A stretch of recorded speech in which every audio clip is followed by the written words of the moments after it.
Well, one is that verse that Paul talks about where he says, come out from amongst them and be separate, 2 Corinthians. I think that's been greatly misused and misquoted. What Paul was talking about in that whole chapter was light and darkness, and we are now children of the light. We need to be living this kind of a lifestyle, and there's the world out there where people behave very differently.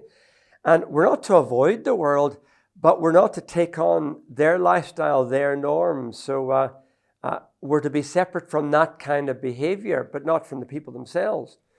And then I think of Jesus' words in Matthew where he talks about us being salt and light. Well, what is salt meant to do? It's to stop decay. How does it stop decay? You rub it into meat and therefore it stops the decay. Unless Christians are involved in society, how are we going to have any kind of an impact?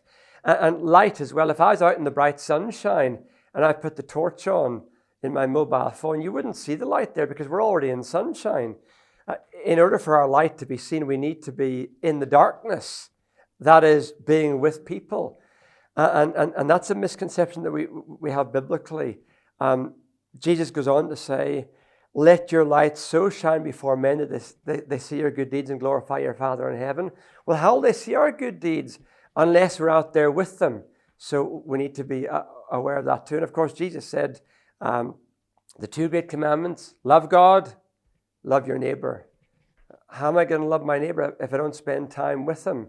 So let's not misuse these scriptures, but let's be inspired by the scriptures to really get involved in the lives of people who are unchurched.